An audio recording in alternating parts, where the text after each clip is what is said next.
Hey guys, Nick here, and welcome to the Omniverse of Nick and the next episode for the Rick and McQueen continuation story. Before we get into it, be sure to smash the like button, subscribe to the Omniverse of Nick, and further acknowledge and support the future of the Omniverse by checking out the Discord, Patreon, and both Google Docs on the homepage, as well as commenting future requests and expectations for this year. With all that out of the way, let's get started.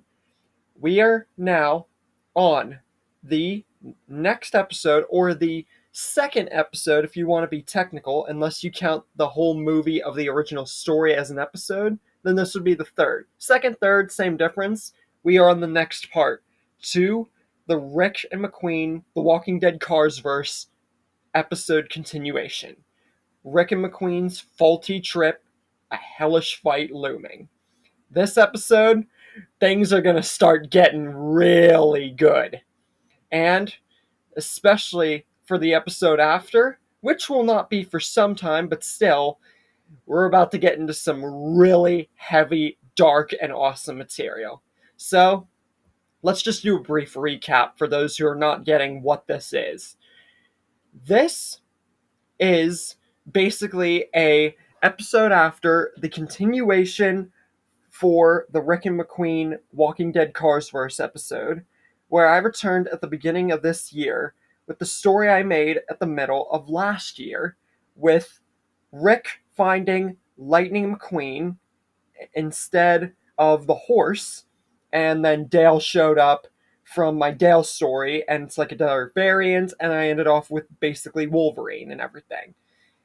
So yeah, basically, this is a continuation of the entire movie and story of that, and it is the true entrance into my Omniverse of Nick style story, which, as we start getting more and more and more and more into it, it's gonna start getting so big that the Walking Dead Carsverse you'll soon forget about, and that's the overall goal. Call this the opening for stuff that's about to get really epic. So, to recap, you guys, for those who saw the movie but did not see the last episode, let's just recap that. And for those who didn't see the movie, check that out. That is essential to check that out. So, where we left off, the Dale variant that basically killed everyone and survived in his universe from my Dale story, he arrived at the end of the Rick and McQueen movie and basically started attacking the Cars world, killed Francesco, and basically ruined all of France, and was apprehended by Mater, Holly, and Finn McMissile.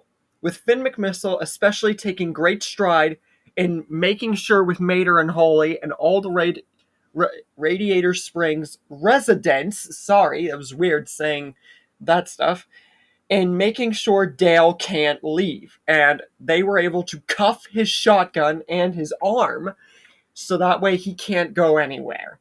And with all of them guarding him, he has no hope of escape, even if his mind is purely clouded by rage. Because this Dale is not anywhere close to nice. He had a moment of recollection, but that was it. That was like it.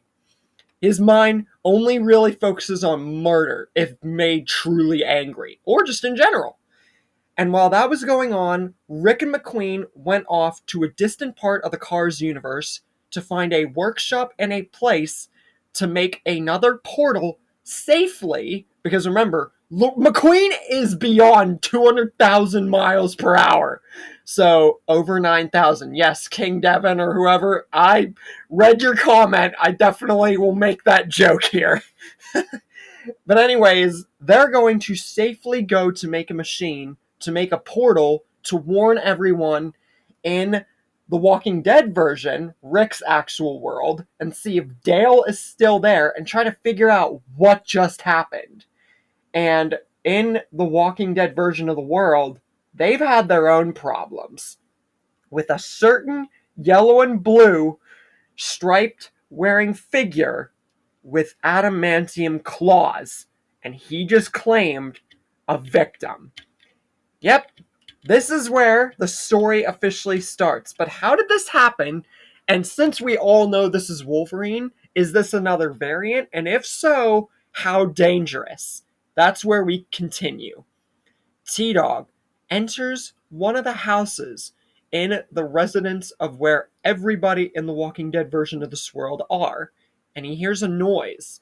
He hears a blaring kind of like, crystallized, like, weird noise, like the portal that they made and everything. So he thinks, either this is just him hearing things, or maybe McQueen and Rick came back. So, being just cautious in general, he holsters a gun and goes inside. But what he sees is nothing that he was expecting. A figure, looks like a man, with very spiky up hair and a yellow and blue outfit, looks at him, stares at him menacingly. Yes, I know, obvious joke is obvious. And he doesn't say a word.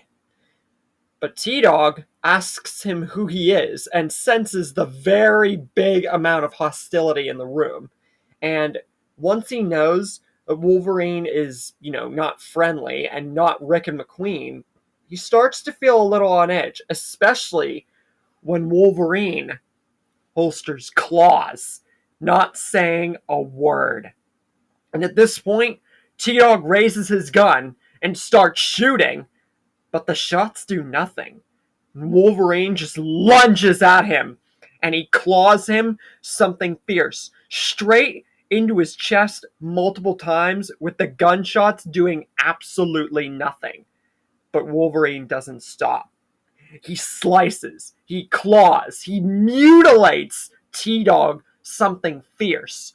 And once he knows that T-Dog is for sure not moving or speaking or trying to fight back, he does one last strike and decapitates T-Dog and just stares at him with his head on the ground, blood all over him in his claws, and just pure malice, evil, and just complete and total hatred exuding from him. But then he sniffs out and senses someone else approaching the room. So he waits for the opportunity to make this person his next victim. Because this Wolverine variant is the most violent Wolverine and the strongest. And yeah, it's basically a Dale situation, except much, much more serious because we're talking about Wolverine. But he waits. It's Alicia. She steps into the room. She sees the blood. She sees T-Dog. And this is the worst thing that she's ever seen. It's pure malice. But she doesn't get a chance to run away and tell somebody, because Wolverine sneaks up behind her and claws straight into her throat. Not going all out this time. Not just because she's a girl, but because this was meant to be a silent and bloody, merciless kill. So he claws straight into her throat, once, maybe more than once at least, but it wouldn't be as brutal as T-Dog's death. And he just sticks the claws out, and she lays on the ground, dying and bleeding out. Afterwards, Wolverine's anger and malice starts to get stronger and stronger because he can sense more people. The hatred, the killing urge, it's controlling him because this is what he has lived for. This is what he needs. So he goes to find more people to become his next victims. Nick enters the room, and he sees the carnage of T-Dog, and then his sister, and she's still alive. And with her dying breaths, she tells Nick, "Man with claws killed T-Dog. Find him, warn everybody." And with that, she dies. Nick can't believe this. Someone killed his sister and T-Dog, and he couldn't have gotten far. But now he knows this is definitely not joking around. This is serious. And they thought that they had gotten the whole world. Who could possibly have killed her and T-Dog? So he gets everybody. Soon enough, the CRM, the Commonwealth, everybody is on high alert and enter the house. Once Mercer sees what has happened and hears from Nick, he knows things have just gotten a whole lot serious. He's never seen this kind of malice and brutality before.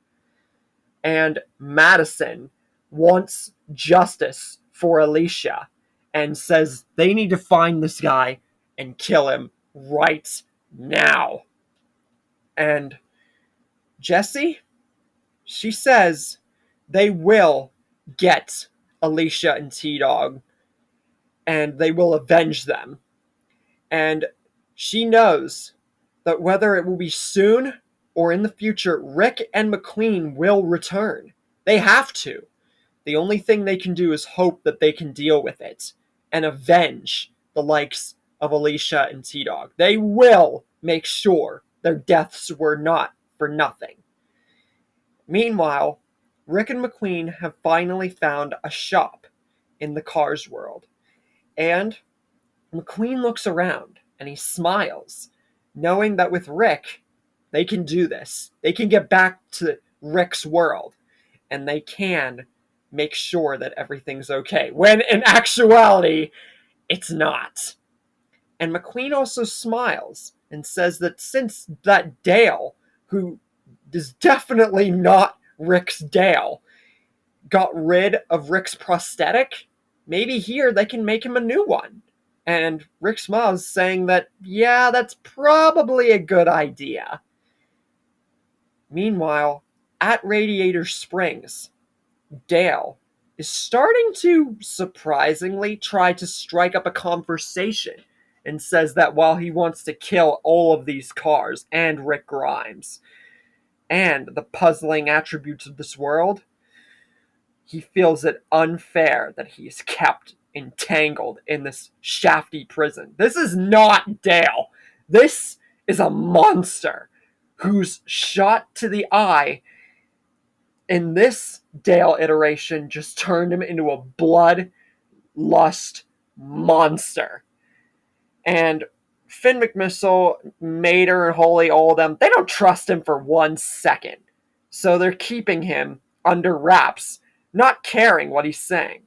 But the two that mainly disagree with this strategy are Sally and Sheriff, and think that he should just be cast away or killed because of what he did to Francesco and all of France. He destroyed part of their world.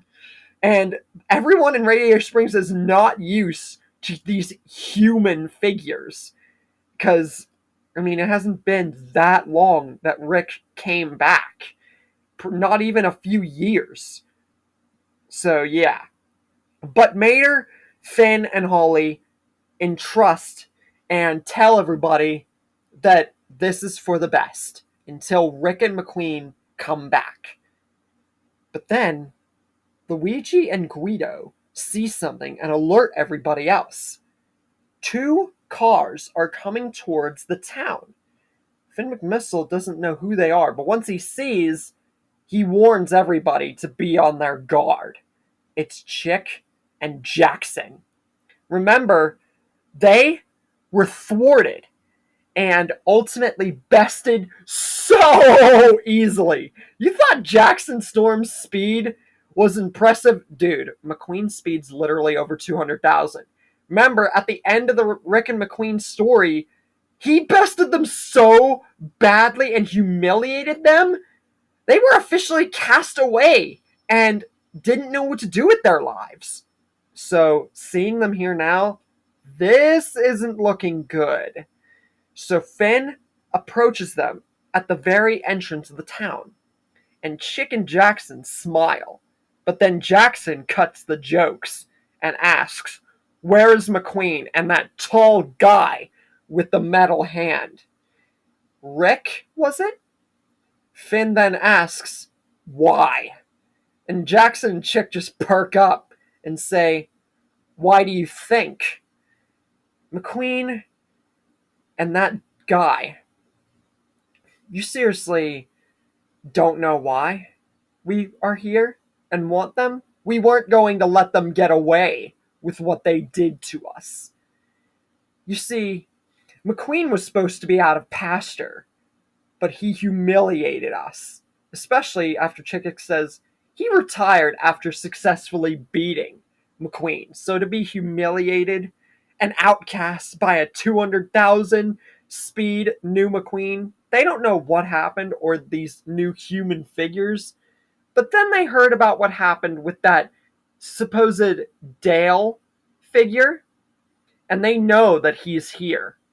They know that Rick and McQueen are somewhere. And they also know that surely Finn and everybody else realizes they simply can't let McQueen and that Rick guy get away with it. But Finn says they aren't here, and it doesn't matter. If Chick and Jackson want to be immature and try to get revenge, they're going to have to get through him first. And Chick gets angry, but Jackson says, all right then, you asked for it. And he tells Chick Hicks to do it. And then Chick Hicks starts twirling around like he was at the end of Cars 1 for his victory, except this twirling around with his tires and the smoke and the dirt and the asphalt, he doesn't stop. He keeps going and going and going until all of the entirety of almost Radiator Springs is surrounded by smoke, fog, dirt, asphalt. They can't see a thing. And Finn yells out to everybody, wherever they are, to get out of there. Keep a close eye on Dale. Don't let them get to him. Jackson, though, takes the opportunity, knowing where Finn is, and rushes forward. He slams into Finn through multiple buildings and tires and dirt and just continues to battle him, with Finn completely off of his guard and blinded, not being able to use his gadgets. Meanwhile, everybody, including Mater and Holly, are in the prison where Dale is to make sure that Finn knows what he's doing and that Dale is still guarded. But not for long. For Chick Hicks knew where they had gone.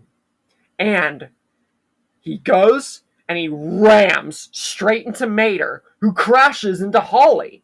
The two best chances of being able to defend Dale. And Chick says for Dale to get out of here. And that this is not only their revenge, but that Dale can get his. This was a setup. Chick and Jackson mean to team with Dale. But Dale just looks hard, menacingly, and angrily at this car, who just saved him? Dale can't believe it, and he starts to have recollection again of his human side, not monstrous bloodlust side. But he cancels it out. He doesn't kill Chick, but as he goes to run away, he says to the car, "You might have saved my life from these cars, but understand this. Once I find Rick Grimes and this McQueen car, I will come back to not only kill this Finn McMissile and everyone else, but don't think you're off the radar either. You will fall by Dale Horvath." And with that, Dale runs off. Meanwhile, back in the Walking Dead side, Wolverine has finally found a bunch of more victims who are now looking for him, but it doesn't matter. He goes and he kills the entirety of Oceanside. Then Tara Denise and Olivia are his next victims. Glenn is the next one to fight Wolverine, who sneaks up on Wolverine and delivers a sick punch on Wolverine.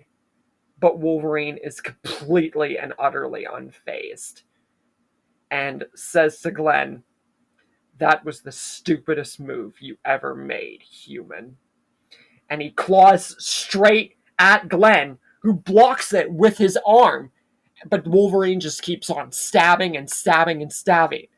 But Glenn, he just goes with the pain. He fights through it and is furious and tries to fight off Wolverine. And it works for a moment, but Wolverine's not stopping. And before long, Glenn's arm gives out completely. The blood loss, the stabs, it's too much. And Wolverine seizes the opportunity and claws Glenn's arm completely off.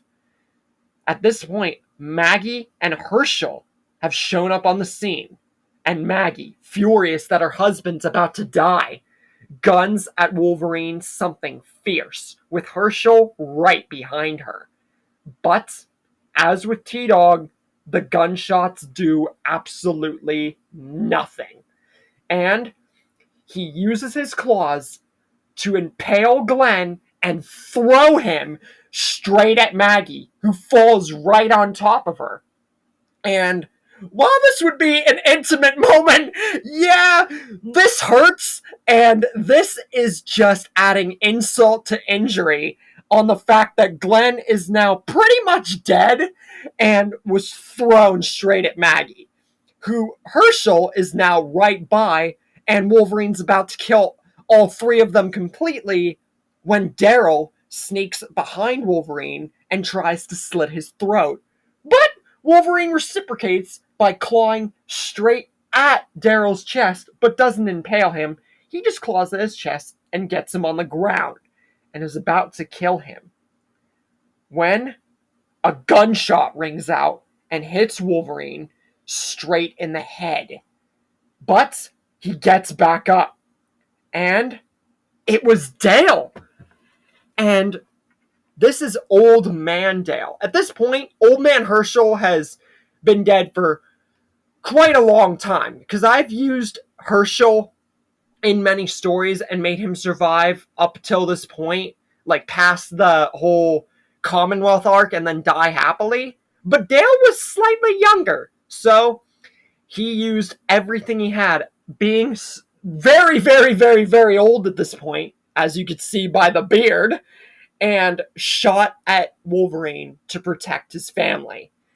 And right whenever Wolverine yells out in pure malice and fury, a red portal opens. Meanwhile, Rick has got himself a prosthetic, which I'm going to say is very similar, if not the complete same, as his canon one in The Ones Who Live. Just for simplicity, why not? Give him something. And they manage, Rick and McQueen, to make a portal. But it's green. So they step through, but it's not Rick's world. When they step through that portal, all they see beyond the portal, it completely and utterly terrifies them. What is beyond this portal? What world did they enter? Will they be able to get back to even McQueen's world or Rick's world in time? Will everybody in the Walking Dead side be able to stop Wolverine? What was the red portal? What about Dale in the Cars world and Chicken Jackson? With all of this looming towards this continuation finally sparking more than just two worlds, we have entered into a completely new side of the Rick and McQueen story. And stay tuned for the next episode.